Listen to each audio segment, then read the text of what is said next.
here, but I've tried to keep it simple. So feel free to just kind of jump in anytime and ask any questions.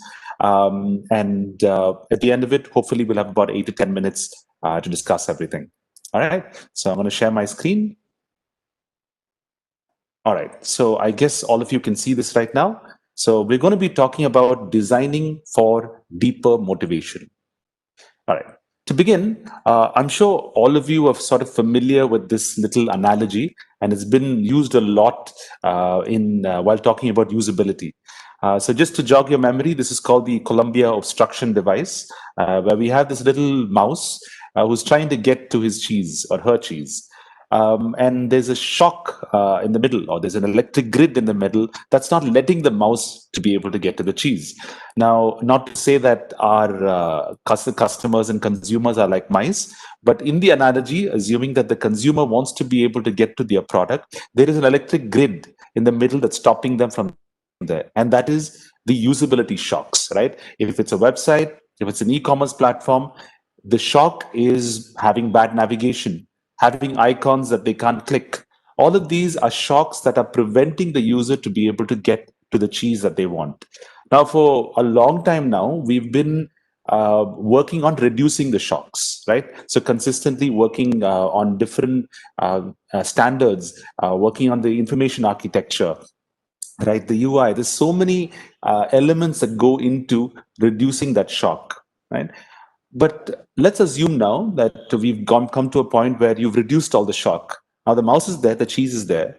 And now in today's world, there's cheese everywhere, right? So how do you get the mouse to pick your cheese, right? So maybe there's no shock to be able to get there. Now there are so many e-commerce platforms, a user can go to any of them. But can you do something to alter the cheese? Right? And that's the core question we are trying to ask. Is there something that you can fundamentally do beyond just reducing shocks, which has become hygiene today, and think a little deeper and see whether we can design for that deeper motivation to push the mouse to pick your cheese, right? Now, I'd like to differentiate this okay, thanks, this little icon disappeared, but to differentiate between a can do and will do. Right, so the can do is nothing but the electric shock, right, and the will do is the cheese. So let's say there is a button, the user can click the button, but what are you going to do to make sure that they will click the button? The can do relates to usability. The will do relates to persuasion, emotion, and trust. The PET formula constructed by HFI, of course, inspired by many other people in the field, deals specifically with how to make sure that that cheese is what we are pushing the user to be able to get to. So again, can do versus will do. Now, I'm not going to pretend to be a brain scientist here, so I'm just going to relay whatever I know, right? So here we've understood that we have different parts of our brains which are responsible for different kinds of motivations and different kinds of activities. Now, if you look at the cerebral cortex, which is the largest cortex, over here that we notice that this is the more evolved function, right? So all the things related to vision, right, meaning how I see color, my optimal reading speed, all of that is related to my cerebral cortex. The intellect, the ability to make decisions, memory, overloading the working memory, and then our motor skills. All of this is a part of our cerebral cortex. But there is also another brain, right, which is the reptilian brain, which I say reptilian, it's like our lizard brain. It's our brain that's deep inside, which is from where the rest of the brain is sort of like evolved. Now, this is more than 250, even earlier than that is where that brain really evolved. And that brain is responsible for deeper motivations, right? And it's responsible for arousal and mostly things that protect your body and protect you. Right, the brain's purpose, for years has been to protect this vessel that it's in, and it has built patterns to understand. So, for example, you're in the forest, to be able to quickly orient yourself. If you step on something, quickly to move away. If a little baby, you tickle the hand, holds the finger. All of these are sort of biologically ingrained in this reptilian brain. So why I'm talking about this now is that the usability largely focuses on the prefrontal cortex or the cerebral cortex, which is largely about the VIM model, which is visual, intellectual, memory, and motor. But we have not spoken enough about these deeper motivations, which are the reptilian brain. So, what can we actually do to be able to address that brain? Now, to address that, we can talk about it in the PET framework. But before which, I just want to point out that the reptilian brain largely responds to food, fear, and sex, right? That is food, that is survival, right? And or the visceral feeling of food, and then fear, right? Which is, will I survive? Can I protect this body? All right, or sex. When I say sex, this is related to mating, but also related to esteem, right? So when we look at something and we feel like that can bring us esteem, that also drives us. I just want to talk about this for a second for those of you who are in, maybe B2B or B2C, B2B or B2C work. You will notice that the way that a lot of these products are presented to us, um, they either go for fear or they go for sex, right? Which means fear or esteem. So I just want to dig deep into that for a second. Let's take an insurance company, right? An insurance company mostly sells on fear, right? It's trying to tell you that if you don't do this, your family is going to suffer. On the other hand, a lot of technology, like especially consumer technology today, is sold on sex, which is esteem. Like, look at this, amazing like 4K television. It looks so good the way that's presented to you. A lot of the Apple phones, like the way that they are marketed, it's all around the esteem that it can bring to you. I just wanted to maybe point out one field where it can go either way, right? And recent times it's been in the news a lot. Let's take an educational company, right? The educational company has a decision to make. Do I market around telling the parents that if you don't take this course, your kids are going to suffer, or if you take it, this is going to bring you esteem, right? So there is an ethical question here, which I'll address later. But I just wanted to point out that every field you have the opportunity to be able to dig to the deeper brain and then ask that fundamental question: Am I selling for fear or am I selling for sex? Right? Now, beyond this, the PET model that we've put together has trust, right, which is the markers which we can provide on maybe a website or a design to see whether the users trust the design. And today, we have such massive trust scanners that we have certain markers. We take a second or two, and then that's it. I would say even half a second, you look at a page, you're out. I would argue that you looked at my screen and for a second you're like, I can trust this person, I can't. So it's that quick, right? And we make up our mind that quickly. And this is related to things like the tone of someone, the authenticity with which someone is speaking, right? So all of these elements are there. I don't want to dig deeper into it, but just to kind of share that trust has markers, and if you're able to decode those markers, it can help you move forward. Emotion is largely related to Don Norman's emotional design, which largely most of you would have read the book, that is around reflective, visceral, and behavioral values, right? So I'm sure you've seen this, so I'm not going to get into that. And then there's persuasion. Now, persuasion, of course, Cialdini was the one who in 1984 came up with the book, which really hit this, became well read much later. But persuasion, which is about how do you get that mouse to the cheese using different techniques, right? And I'm not saying manipulation. I'm saying ways in which you can help the decision making so that the user gets to the cheese. This can be tools like using scarcity,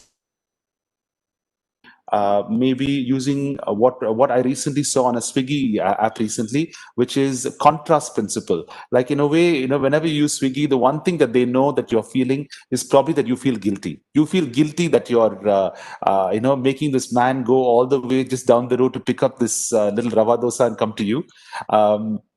And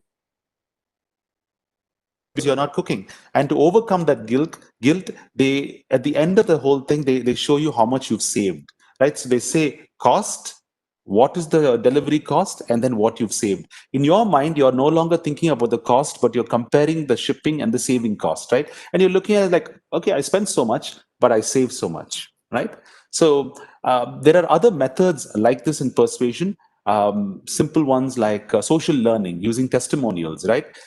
Being able to use social proof, the number of people who have bought something. So we have an entire course on that, so I don't want to get into that. but I'd probably love to get into the actual methodology of how to get in. So, oops, jumped a slide there. Now, question to everybody, it would be, do we make logical decisions, right?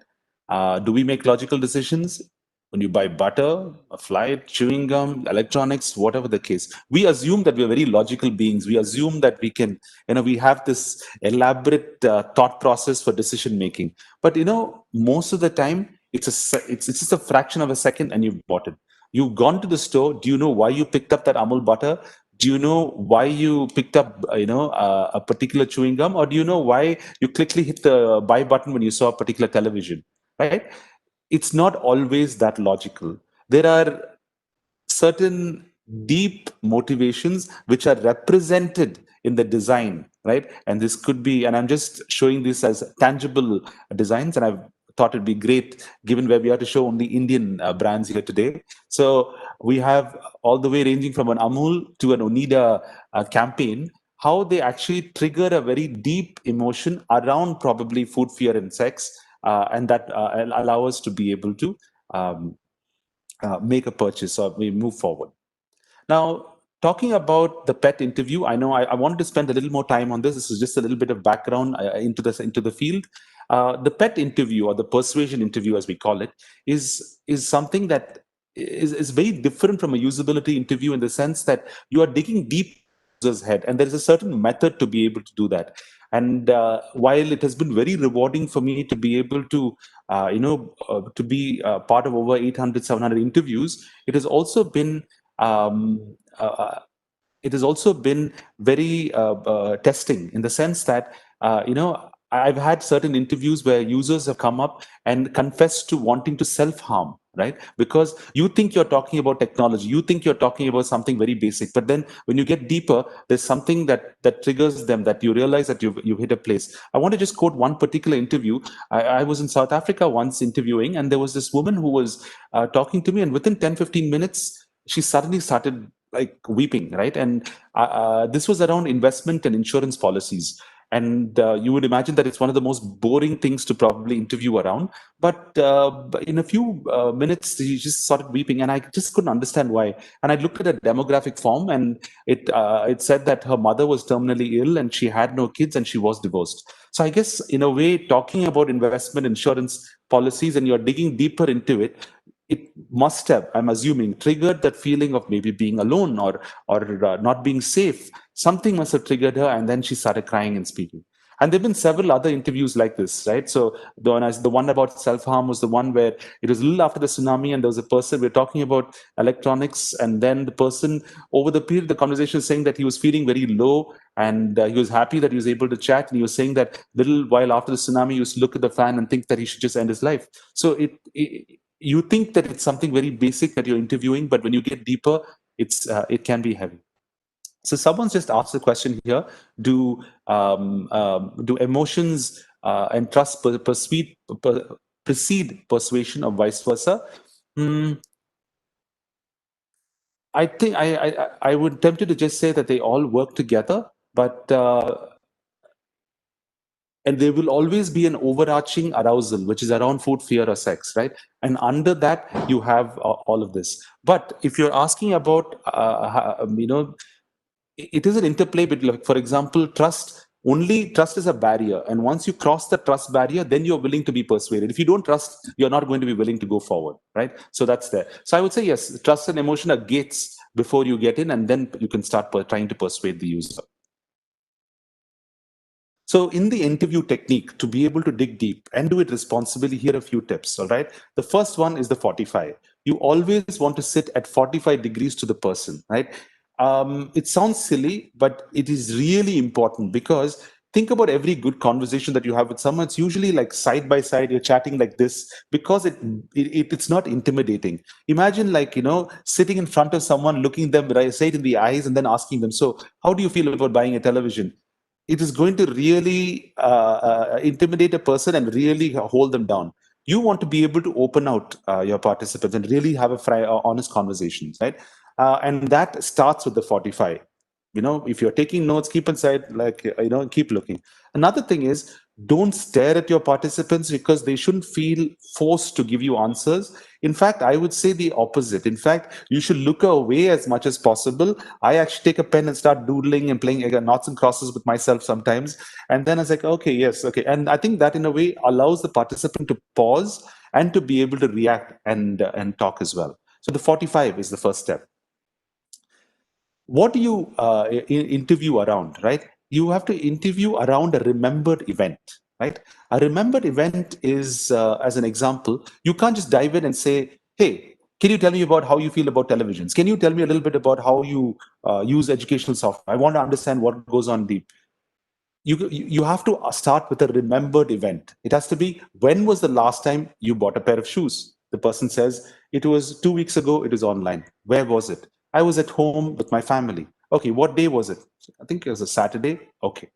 What I've done in those questions is I have taken the user back to a specific memory, and then I've kind of dug deep to understand how they feel in the memory. They were their family, and that's how they started. And now the memory is shaped. And now, once the memory is shaped, then I can dig deeper, right? So you can't just dive in and just ask a generic question. You have to start with a specific event, because that event would lead to different motivators that they might have.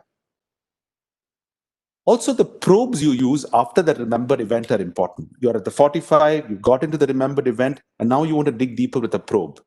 There are a list of probes online. I'll just tell you a few of my favorites. One of my favorites is the conflict probe, right? You tell the person the opposite of what they're saying. Because if the person isn't speaking much, and let's say we are talking about mobile banking, and the person is an avid user, and I'm still not getting much.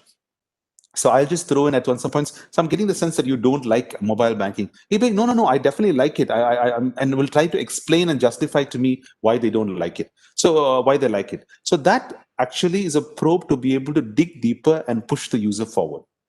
Another one is a hanging sentence probe. So what you do here is that you start a sentence and you say, so I guess when you use this product, you have something in the back of your mind, but you just kind of leave it hanging, and then you let them complete the sentence. That's a hanging probe. Another probe that's important is to be able to ask the same question many times, right? Because if you ask the user how do you feel about mobile banking? They're like, yeah, it's okay, it's fine. It's like, I'm just going to get a better sense of what, how you use it. Okay, still nothing. Then you're like, so, we're talking about mobile banking and you said a few things, but I'm just a little unclear. I just like to know a little bit more. All three questions are the same thing, but you just use it in different ways so that the user doesn't feel like they're being psychoanalyzed. And to be honest, that's bad. We are not here to psychoanalyze users. We're trying to understand their deeper motivations and be able to design for that. So once you have the probes, you're getting answers. And those answers, you have to chase feelings, right? And sometimes beliefs, but you're chasing feelings, not facts. If you get facts at the end of the interview, you've done largely a survey-ish sort of interview, which you could have just done by sending a piece of paper.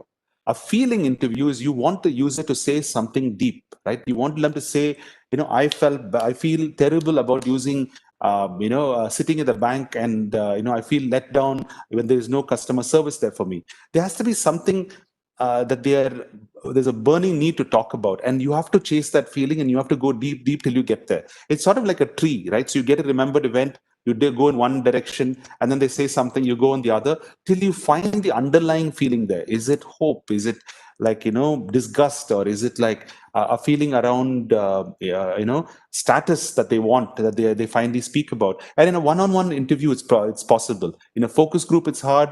It's very difficult in a survey, because remember, surveys only give you what. You can't get a why. You have a person in front of you one-on-one, you can really get into the why. Right? Now, I just want to kind of, all right, another thing is missing. Now, here it is. So let's say you have all these beliefs, all right, and you have this pet interview that we've done, and feelings as well. Now, at the end of the interview, I would have collected a whole set of feelings and beliefs, right? All of them on the table. Some of them relevant to the study, some outside. You gather all of them together. Just remember, feelings and beliefs, two different ones. And then from there, what you do is you sort of see let me give you an example rather. Let's take this one, which is around, and I did this interview, so I can speak to it. When I was interviewing people around buying electronics, which is actually televisions, this was in Pondicherry, I think, yes. And overwhelmingly, quite a few people said something along the lines of this: I must own the biggest TV in my family. The person is very clear. I still remember the guy's face. He said, I know there are a lot of things that make you buy, but I really want a television bigger than my brother-in-law's TV. He has a 20 something inch. I want a 36-inch TV. That's it. That's it. That is his feeling that he had, and a belief rather in this case. Also, he had a feeling that, whenever there's something goes wrong, he looks bad in front of everyone and he feels helpless when there is no service center. So these are all things that you can't collect in a survey. And if you dig deeper around why he thinks he needs the biggest TV in the family, you might even uncover more, right? So these are examples of beliefs and feelings I share with you, but we don't stop here. The next step is probably the most important, where we take this and we try to understand what are the drives and blocks that these feelings and beliefs power, right? There is always feelings that underlie, or like that are there are always feelings of belief that underlie these two things: drives, which are motivators, which are pushing you towards a goal, and blocks, which are stopping you, right? So if I were to speak in customers or users terms, let's say it was buying electronics. In this case, the feeling of having to own the biggest TV in the family powers this drive or this motivator to purchase a product. So envy is a drive to purchase a product. Alternatively, there is something that is stopping him from buying the television, and that is the lack of control. He does not want to be in a position where he doesn't know where to go, right? So if I have all of these drives and blocks, it puts me in a great position to be able to design, right? And you must know that obviously Onida did a fantastic job, with that campaign by saying neighbors envy, owners pride, because for a large group of people, envy was the motivator.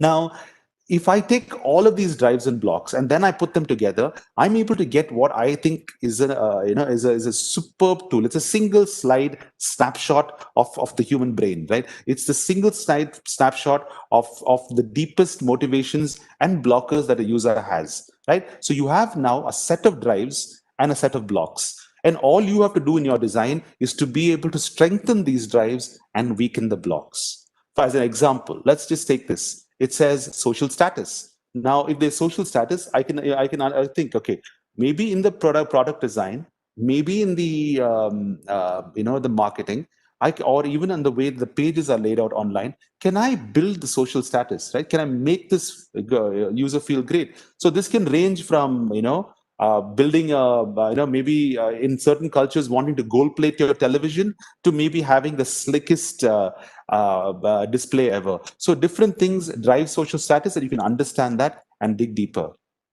For example, let's say there is a block of lack of exclusivity. Now everyone's like, hey, everybody has a Sony Bravia. So maybe now I have to think of a way by which I can talk about the Sony Bravia and still make the user make it feel unique. Maybe they can customize it, right? So understanding these drives and blocks and being able to put them on a single slide, give you this emotional schema, allows you to be able to broaden your thinking about the user and get and talk about designing for the deeper brain that are not designed just for visual, intellectual, memory, and motor, right? And it's a little bit of a motto: strengthen drives and weaken blocks always.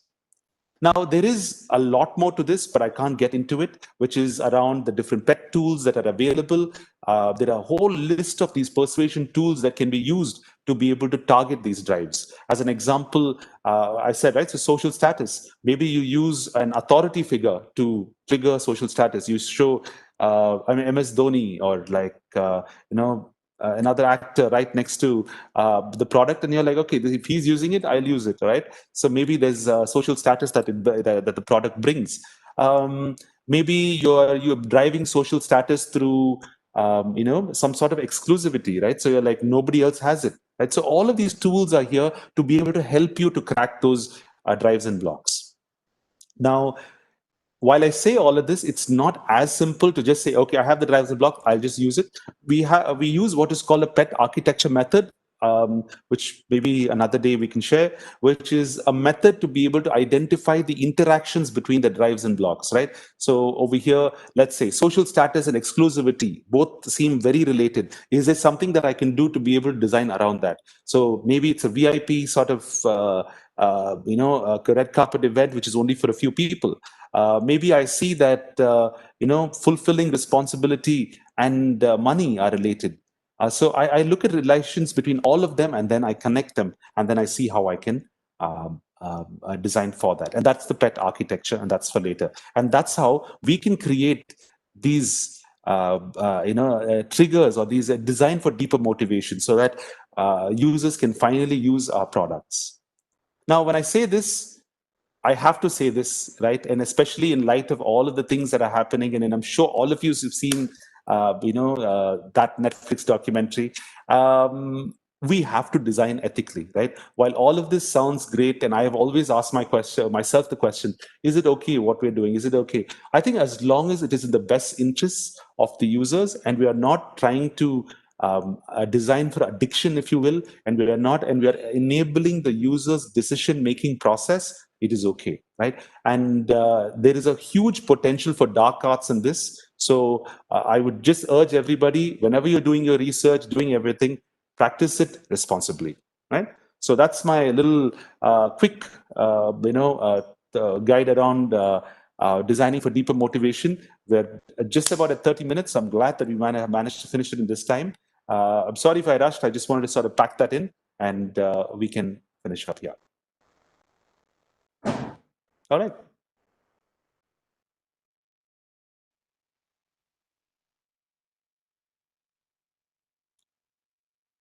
Thank you, sir. It was Thank you. indeed quite interesting to listen to you.